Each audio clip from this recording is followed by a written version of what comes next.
For those of you who I haven't met yet, my name is Kimberly Richter. And whether you're joining us in Greensboro, North Carolina, or if you're tuning in from an entirely different part of the world, thank you for being here. However far that geographic location, we are certainly together in our grief and in our gratitude for my dad, the incredible man he was, Lutz Richter. He and all of his joie de vivre are certainly here with us today in spirit. I have been lucky to learn so much from him. And so I hope to share with you a few of the ways that his life has come to shape mine, both as a father and as a friend. So to start from the very beginning, when I was little, my dad would go on these big business trips. He'd visit China or Hong Kong, scouting out a new manufacturing plant or building his team. And whatever the scenario, he would throw himself into those experiences headfirst with so much integrity and passion for his work. I would miss him so much because he was every bit as passionate about being a father as he was a CFO. In the evenings, he would make these scrapbooks, meticulously put together in Word and bound and printed in an office store, of what he did each day. And these would include photos and stories and ticket stubs, just so that I could feel closer to him when he was away. And he'd come back with these incredible tales of how he and his colleagues would go out to meals with 12 courses, each progressively spicier. They had this thing amongst themselves that the one who tapped out first would have to pick up the check.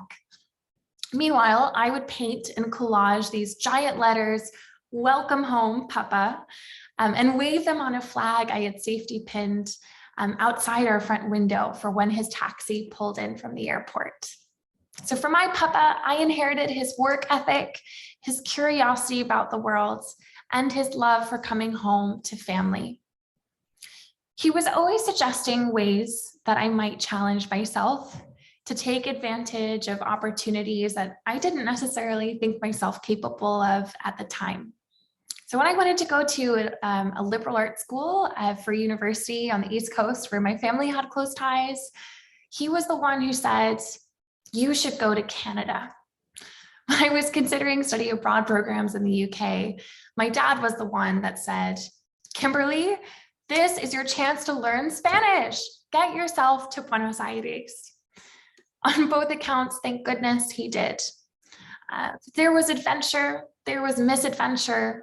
I carried his strength with me through every formative moment. My Papa taught me to be calm and decisive when faced with crisis, whether that be in navigating an embassy or picking out an incredible bottle of Malbec. So my confidence traveling and navigating tricky situations, those come from him. But more than just inspiration and encouragement, my dad's greatest gift and his legacy was really the way that he committed himself to clearing a path for the three of us to thrive. He invested in our educations, a gift that came without conditions. So with our intellect and with our experience, we were free to pursue any path that set our hearts free. My dad would be there to coach us through career moves and to send us related articles from the 10+ newspapers that he would read every morning.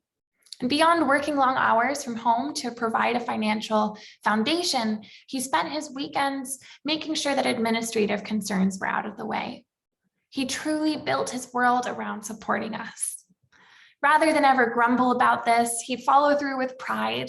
So my Papa wanted to make sure that we were taken care of. Access service were his way of showing love, and he loved so much.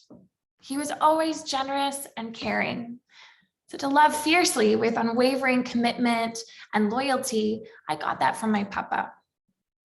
He came to visit me in London this past September, and we went for a walk through my neighborhood to my favorite places.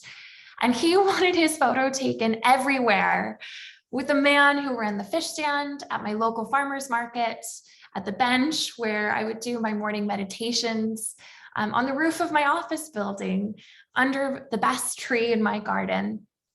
He didn't put this into words, but I could see the way that he saw me as his daughter shift. from the little girl who needed him to run behind her while she was learning to ride a bike, to a woman who was steering her own path, who had built a life for herself that was rich and vibrant and so full of love. He himself was practiced at building worlds that culturally stretched him. He and my mom made for a formidable team. I watched them again and again create a life and a world for themselves with each move. Here, I had learned from his example. My papa, he seemed at peace and he seemed proud. So yes, it's true that to lose my dad so soon is tragic. As his family and as his friends, we have lost so much. It is also true that there is so much of Lutz we still get to keep.